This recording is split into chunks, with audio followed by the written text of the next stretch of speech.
Well, good morning, everyone, and welcome here to.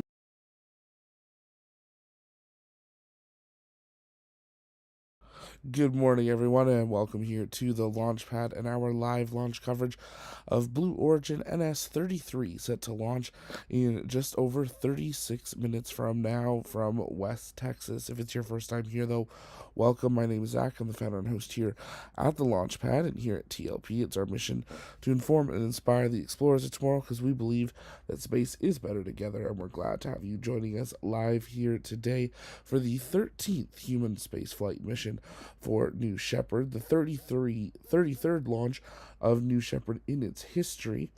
On board today, a husband and wife, among four other people set to fly, all first time flyers for New Shepard here today. The original launch window opened at 6:30 a.m. 7:30 a.m. Central Time. So we are now officially into that launch window. A short time ago, Blue Origin did announce that they were in a hold, and then we had a new T0, which that is what we are counting down towards now. T minus 35 minutes, 26 seconds, and counting. In just a few minutes, Blue Origin will begin their live broadcast, and we will, of course, be listening in to them throughout the broadcast. But sometimes we'll have to mute due to some beautiful copyrighted music, but in those times, we'll be answering your guys' comments and questions, so you can send those in the chat by tagging us at the Launchpad, and we'll work on answering those live. We got lots of people tuning in from all over the world. We're glad to have you here watching today. We got Crazy Larry from Austria. We got Lushy in Nottingham, UK. We got Fran in Houston, Texas. We got Tim in Waynesboro, Pennsylvania. Lynn is in Naples, Florida. Makit is watching from Nigeria. Chaz is in Birmingham, UK. Welcome. Jay is watching from Hertfordshire, UK. George is in Tampa, Florida. Apophis is in Turku, Finland. Welcome. Great to have you here. If you haven't yet, though, take a moment, engage that like button, share out the stream, invite people to join us as we continue to count down to launch here today, and keep sending in those comments and questions in the chat by tagging us at the Launchpad. If it's your first time here, though, make sure you take a moment, engage that subscribe button so you never miss another live launch coverage, in-space mission tracker, lunar or Martian landing, as well as our 24/7 live coverage and cameras from around the world. Our 24/7 ISS feed is back online, and our Starbase cameras will be coming back online in just a few days, so make sure to stay tuned for those as well.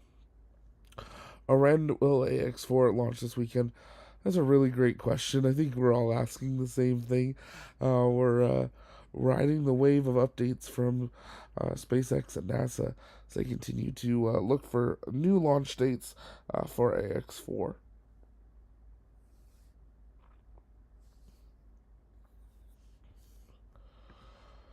T minus 33 minutes, 15 seconds, and counting.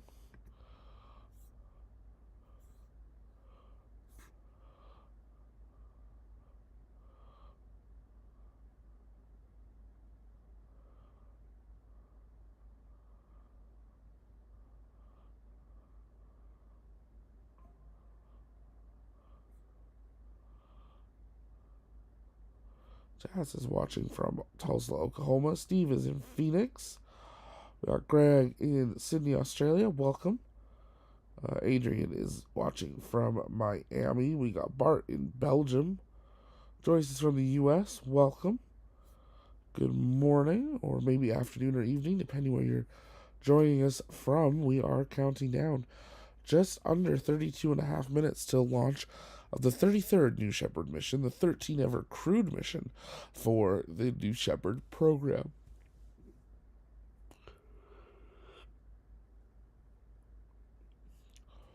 We are waiting for Blue Origin to confirm which capsule and vehicle are being used for today, so we'll have that most likely in the first couple minutes of their broadcast. It's been amazing to see Blue Origin really start to ramp up these crew flights for the New Shepard program. We went for so long. What was it? About a year and a half without one after that last failure, and now we're less than a month since the last one. So we're starting to see them really increase that cadence, which is ultimately what you want to see happen if you want to see space tourism really start to take off. T-minus 31 minutes, 30 seconds, and counting.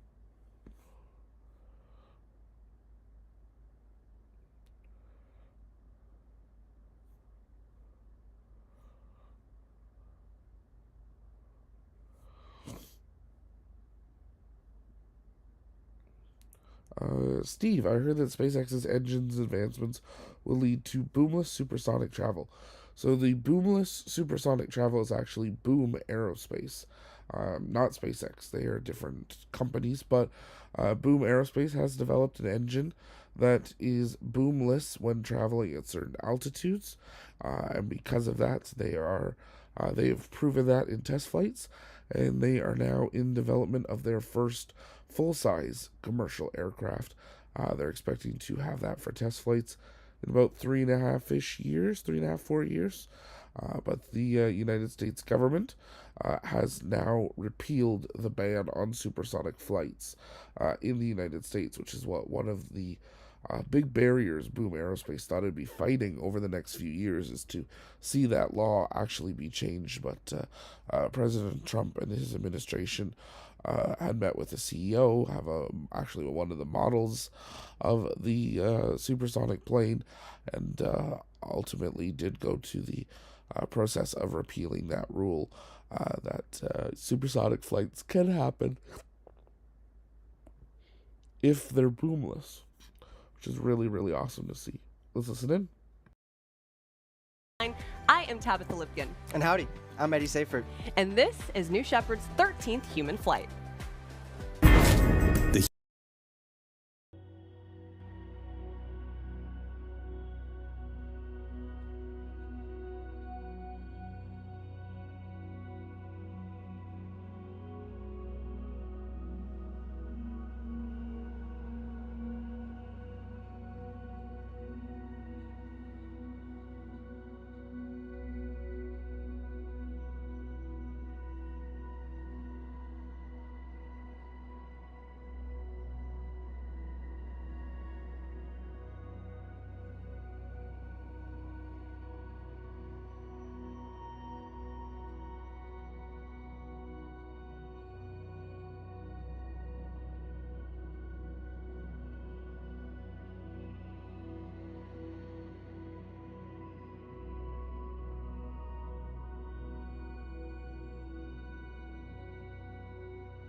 More bold steps being taken today. I hope you at home are just as excited as we are for this beautiful West Texas launch day.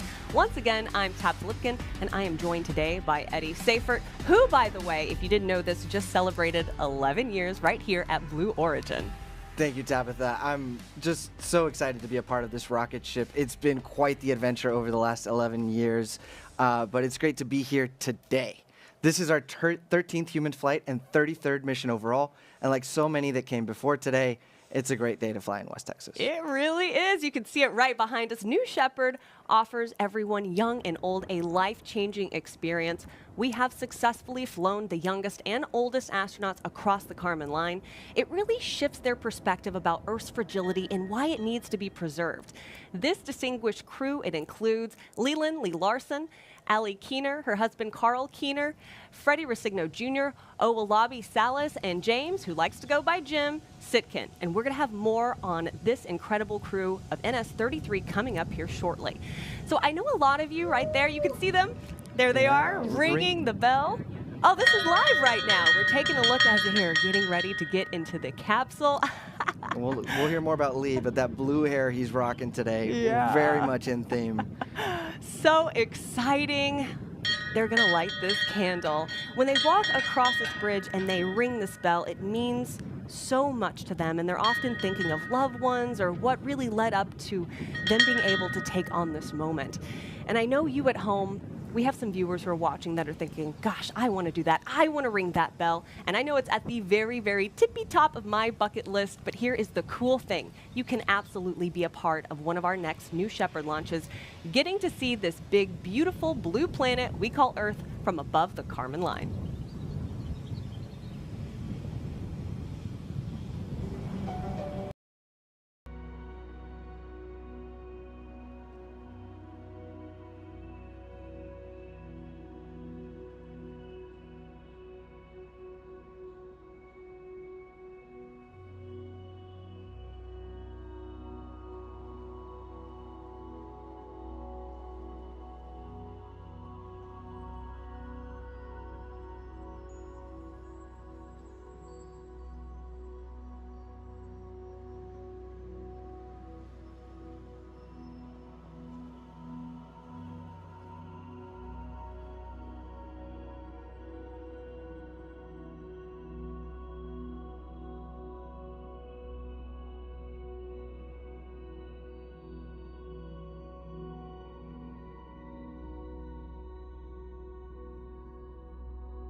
Tabitha, right now our astronauts are settling into their seats in the crew capsule for today's flight.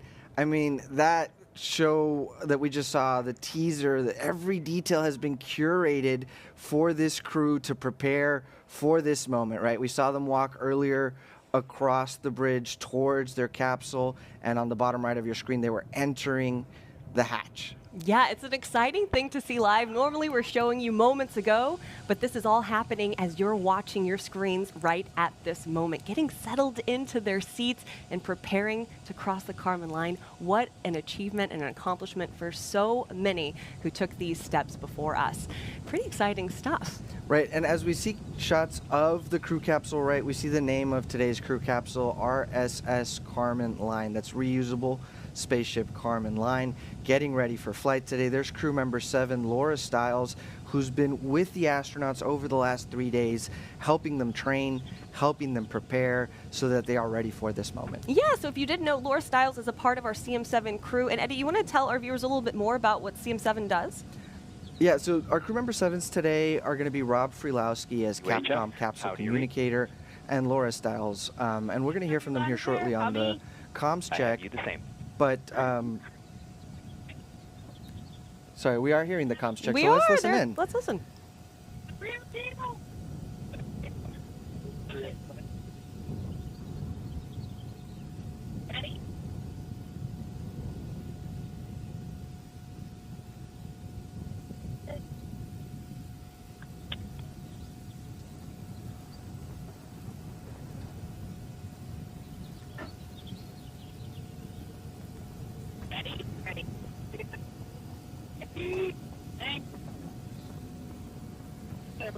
But that was good.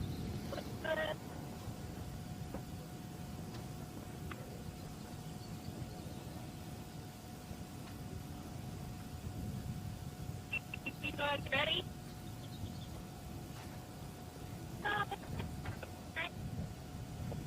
Yeah, so they are getting settled into their seats. The comm check is going to happen any moment now.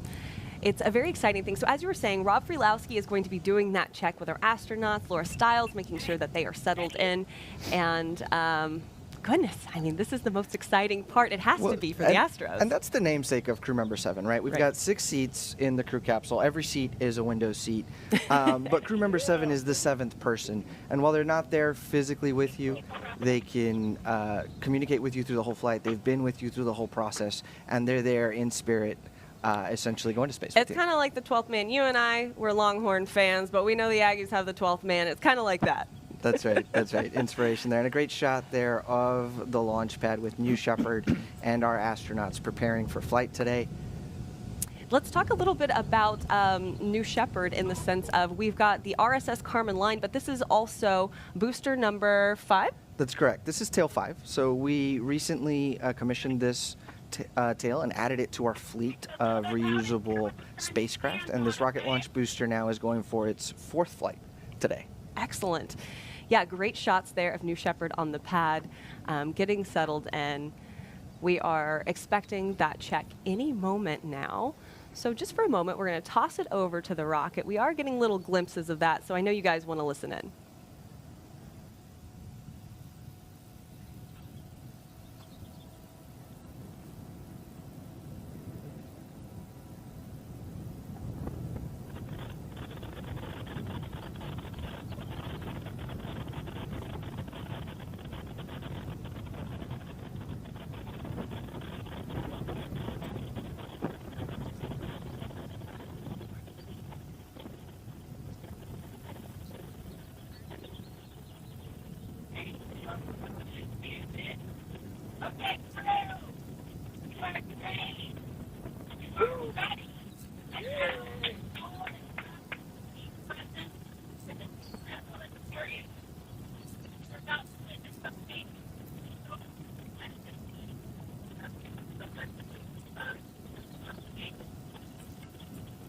And this is actually a shot at fallback 3. This is where we have the guests of our astronauts, friends and family who are here to see them take on New Shepard's 13th human flight. Again, this is NS-33. Right, Tabitha. So, you know, we talked about crew member 7 accompanying with you on your flight. These folks are accompanying you through this journey and will be there to greet you when you return back safely. A great shot there of the Tesseract. Now, this is where I was for NS-31, and I tell you, it brought a tear to my eye being able to watch New Shepard launch from there. Mission Control. Good morning, crew, and welcome aboard the RSS Carmen line. Let's get started with some comm checks. Remember to turn your head to the right as you speak into the microphone. Astronaut Jim, comm check.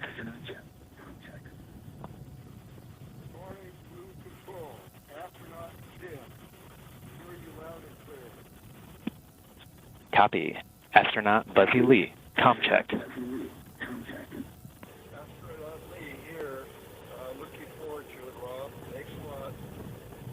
Copy. Astronaut Owolabi Salis, comm check.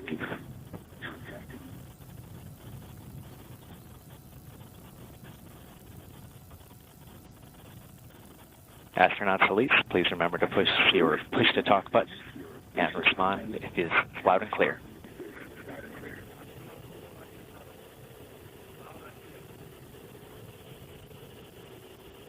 Copy. Astronaut Junebug, comm check.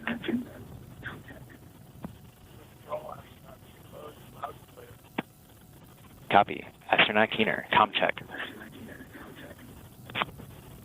Control, astronaut Kuehner, loud and clear.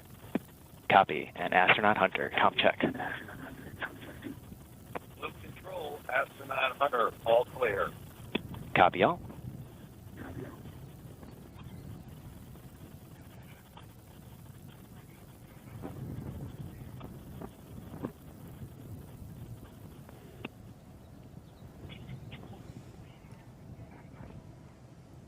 Tabitha, we've just heard our astronauts have received confirmation that their comm systems are working in the cabin and everyone's good to go. Some really cool call signs, by the way, for our astronauts and our crew member 7s, right? We've been talking about them a little bit. They're going to continue getting our astronauts situated and ready to fly.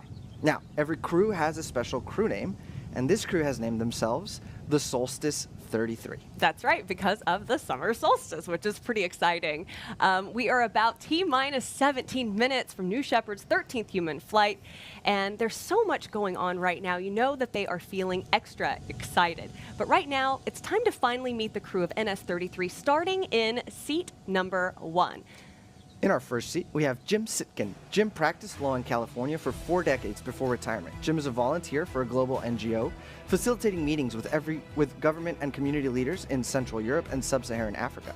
A lifelong adventurer, Jim has explored 7 continents and has dreamt of space since he was a child, growing up watching Star Trek. Let's talk about seat number 2, Leland Larson. Lee is a philanthropist and former CEO. He's got that beautiful blue hair for today's flight. In '97, he co-founded the Larson Legacy, a philanthropic foundation focused on supporting hundreds of progressive nonprofits domestically and internationally.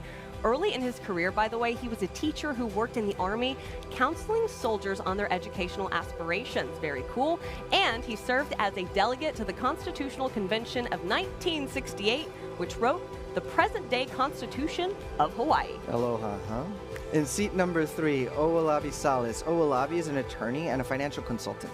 He's the author of Equitocracy, which represents a vision for democracy that prioritizes equity among diverse groups. Owolabi is also a key member of the Soulmaker Ministry, which preaches the diverse nature of the universe. He tells us he's dedicating this mission to victims of discrimination and civil rights violations. Let's talk about lucky number 4. Seat number 4, my lucky number, Freddie Rescigno Jr. Eddie is an Italian-American entrepreneur, business owner, and competitive golfer. He is the president and CEO of Commodity Cables and a lifelong golfer who has dreamed of space since he was a child. He has competed as an amateur at the state and national levels in golf for 20 years. He, by the way, is the father of 3 boys, saying hi to you guys today. In seat number 5, Allie Kuehner. Allie is an environmentalist and dedicated conservationist with a passion for protecting natural ecosystems and wildlife for future generations. She serves on the board of Nature is Nonpartisan, a nonprofit organization advocating for bipartisan solutions to environmental challenges. And finally, in seat number 6, we have Allie Kuehner.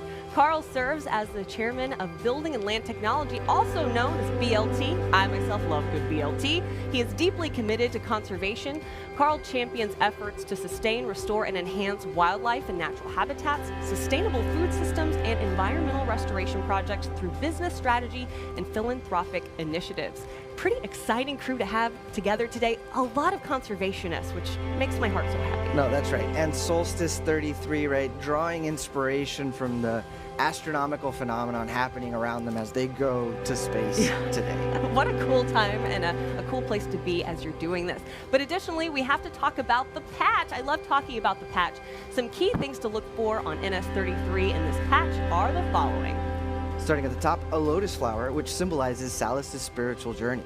A school bus, signifying Leland's family businesses. And the leaves, which symbolize Allie and Carl's environmental stewardship. The scales of justice represent Jim's work in employment law. The moon symbolizes Freddie's passion for archaeological discoveries. I want to know more about that. And each symbol is connected with the crew capsule by this thin green line representing each of the crew's members' unique journey. Big shout out to our very own Zoe Brinkley who designed this beautiful patch. We're going to go ahead and toss it over to the rocket and take a look and get ready.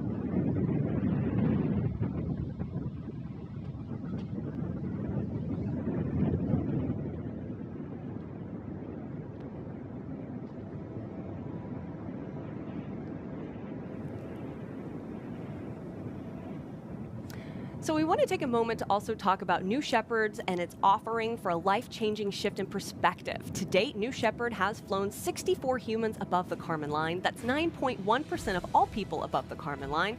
After this mission, the total number of people flown on New Shepard will be 74, by the way, will have flown twice. And what's really cool is that New Shepard allows everyday people, just like these astronauts, to visit space. We are now operating two human-rated vehicles to better meet customer demand. Safety is our absolute highest value, and we've built redundancy into every safety system. Let's go ahead and discuss how New Shepard actually fits, though, into Blue Origin's broader mission and vision. Tabitha, New Shepard is just the start of Blue Origin's journey. It's a glimpse at what lies ahead in our roadmap, not the ultimate aim. Beyond what's happening here in West Texas, there are exciting developments, like New Glenn, which has already successfully completed its first mission, ushering in a new era for our large orbital vehicle. Yeah, and what a milestone that was, Eddie. What was it like to see New Glenn from your perspective? Tabitha, I was there in January, just a few miles from the launch pad, watching this exact scene that we were replaying here, being able to feel the rumble of the 7 BE-4s producing 3.85 million pounds of thrust. Woo! Was just an experience. And of course, right, New Glenn launched our Blue Ring Pathfinder. Yeah, Blue Ring is a very versatile in-space system providing various services for equipment and satellites in space. It's capable of relocating objects and space hardware. It can act as a communication hub between Earth and the Moon, Earth and Mars, and it augments satellite functions. You've got a picture there of the Blue Ring. It's a 44-meter wingspan total. It's a huge vehicle. Overall, it's an exciting new class of vehicle, making space more accessible and practical for companies, governments, and our customers. Right, and it's an amazing addition to our toolkit and starts to really fill out that picture of a robust space infrastructure that will make space more accessible and more usable for all humans. Right. In particular, its potential for cost-effective science missions is just, unprecedented. Right. All these developments are exciting, but there's one more piece to the puzzle. That's right. Very soon we are going to the South Pole of the Moon with the 8-meter tall Blue Moon Mark 1 lander that happens to be taller than the Apollo lunar module. For us, this vehicle is a pathfinder as we continue to make significant progress within our lunar permanence team. This initiative is focused on establishing a lasting human presence on the Moon, creating foundations for humanity to settle permanently. Right. So on the left of your screen, the Blue Moon Mark 1 standing 8 meters tall, single launch, cargo capabilities. On the right are Mark 2 standing over 16-meter tall with capabilities for crew to the surface of the Moon. So Tabitha, those are the pieces of the puzzle. Consider our tagline, for the benefit of Earth. This sums up our mission. Every program and every vehicle we develop aims to harness the resources of space for Earth's advantage. Our work focuses on accessing vast resources, energy, rare materials, and making it possible to relocate heavy industries, especially those that could be detrimental on Earth, like manufacturing and energy production, into space. Yeah, and these are substantial ambitions. You're probably thinking that as you're listening to us talk about everything, but that is the work at hand for us here at Blue. Historically, fewer than 700 people have traveled to space globally. However, to significantly impact Earth using space, we must expand our vision. That's right, Tabitha. We've invested in developing New Shepard and building our legacy in human spaceflight. With the success of New Glenn's first mission, we're scaling our services and creating a comprehensive ecosystem of programs. This is the approach that embodies the road to space. We're developing reusable launch systems. We've got various programs for space exploration, orbital mission, lunar ventures, and this will enable future generations to leverage space for Earth like never before. Yeah, and with New Glenn's success, we've embarked on a new chapter in realizing this vision. Now, if you take a look at your screen right now, you might notice that we are currently in a hold. So just for a moment, we're going to toss it right back over to New Shepard.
So we are still currently in this hold, and in just a moment, we should be hearing from Mission Control, and they're about ready to do the go, no-go poll from the launch. That should be happening any moment here, Eddie. And while we're kind of in this hold and we're waiting for that exciting moment, let's talk a little bit about New Shepard and what our astronauts can experience today on their flight. So the New Shepard vehicle, right, is going to propel these astronauts beyond the Kármán line. Yeah. And they're going to get 3 minutes of clean microgroup gravity, some of the cleanest microgravity measured in, GRMS, root mean square. And that enables them to really, enjoy this experience of being in space, viewing space through some of the largest windows that have ever flown in space, and truly experiencing the overview effect. It's something that so many people talk about, and how the overview effect really helps influence the rest of their life and the things that they're able to do right back here on Earth. New Shepard as a vehicle, we talked about this briefly in our mission and vision of what we do here at Blue Origin. But New Shepard is essentially a vehicle that is set up to help with our New Glenn launches. So it's a test bed, right? So I would, take away sort of 3 things. And we've got the anatomy there of New Shepard, which is really 2 vehicles. It's the propulsion module or booster, you'll hear me call it, and the crew capsule there on the right. But to your point earlier, Tabitha, this New Shepard vehicle has given us really 3 key advantages. Number 1, we get to practice, launch, land, repeat, and human spaceflight. So we get to hone our skills on operational reusability. Number 2, New Shepard is a test bed, essentially. Right. For example, we installed some guidance, navigation, and control instrumentation for terrain relative navigation for our Blue Moon program on the New Shepard booster. So as the New Shepard booster was performing entry, descent, and landing, we were able to raise the technology readiness level of instrumentation that we're going to use to land on the moon very soon. And then number 3, it's given us the ability to practice with liquid hydrogen. Right. So liquid hydrogen is important to us because we've selected a lunar architecture that leverages the fact that there's water ice on the moon. And meaning that there's water ice, you can split water into oxygen and hydrogen, and those are the same propellants that our Blue Moon system uses, right, that our New Shepard system uses, and so we've become world experts in liquid hydrogen. That's pretty exciting. Yeah, for someone who doesn't know, we have the oxygen, the hydrogen, and then the byproduct of New Shepard is water vapor. And right now, if you're wondering, we are still in this hold, and I just got confirmation in my ear that the holds are because of winds at this moment in time. But I still want to talk about New Shepard, and I think we also have a graph of the flight path that New Shepard takes. I really love this graph because it gives us, a full picture of what this experience is like for our astronauts. So there it is on your screen. In the little box, you can see New Shepard sitting on the pad, ready to go. We're just waiting on those winds. But yeah, this is... That's right, Tabitha. So from left to right, you've got those vehicles in their mated configuration, sort of using the BE-3 engine's thrust to cut through the atmosphere. You've got some control with your aft fins as well that are hydraulically actuated. You get through the atmospheric pierce point max Q, and then you reach about 2.5 minutes later, main engine cutoff, in which case the BE-3 engine shuts off. About 15 seconds after that, the 2 vehicles, separate and become 2 vehicles, right? It's at that point that you're seeing the microgravity, the very clean GRMS we were talking about. Right. And then you hit apogee beyond the Kármán line, right? That's very important for our astronauts. And then the pull of gravity brings both vehicles back down to Earth. The booster first, of course. And it uses aerodynamic surfaces to stay stable on the way down. And then about 5,000 feet above ground, the BE-3 engine will relight, come in for a very, very soft landing, right? And I always look at those videos and I'm always impressed because that's not slowed down, that's real time. Yeah. But it's a soft landing so that we can reuse the booster time and time and time again. Meanwhile, let's talk about what the astronauts were doing. Yeah, the astronauts have been up to a lot over the last 3 days. Of course, they have been getting ready for this moment. But I also want to take a moment and talk about how New Shepard compares to New Glenn. You gave me this incredible chart earlier, and I believe we have this graphic, and it was just, the scale is incredible. There it is. That's New Shepard. Sure. On the left, and on the right, we have New Glenn. Just more or less, New Shepard around a 60-foot tall rocket, and New Glenn just under 300 feet tall, and you've got a standard person there for scale. This is the scale of the vertical takeoff, vertical landing architecture. Right. It's the inverted pendulum problem. If you could do it for the smaller rocket, it, can be scaled to the larger rocket. But the larger rocket is so large, in fact, that New Shepard fits inside of the fairing of New Glenn. So that's Really? that's pretty impressive. Yeah, you could put a New Shepard inside of the fairing of New Glenn. That's pretty incredible. So I am taking a look here, and we have some footage we want to show you from earlier today. I wanted to show our audience this footage, and this is our astronauts preparing for the day and getting ready to launch, of course. Where we will be spending the next 2 days going through your complete program. That's our Laura Stiles you're hearing there, preparing our astronauts over the last 3 days of training that they have. And for someone who doesn't know, Eddie, can we kind of walk them through what those 3 days are like? What are the systems that they are learning about and what they're kind of practicing and getting ready for on launch day?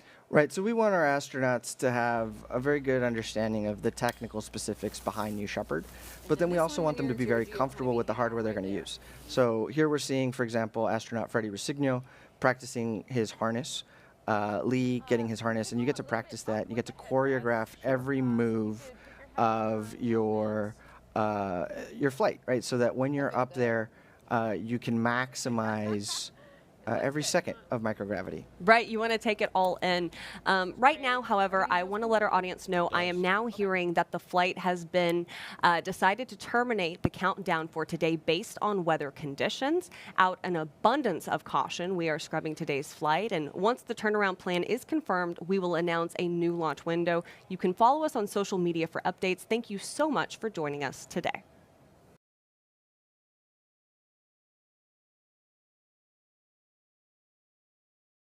And that was a surprise there, but teams have officially scrubbed today's launch. If it was your first time here, though, welcome. Make sure to engage that subscribe button to never miss another live launch coverage right here on the Launchpad Network. But that's going to do it for us live from our TLP Canada studio. To stay up to date on the latest of the launch schedule, head over to tlpnetwork.com. Click on that launch button to stay up to date on the schedule and join us over on the TLP Discord. But for now, from our TLP Canada studio, my name's Zach, and we will see you next time because space is better together. Have a great weekend.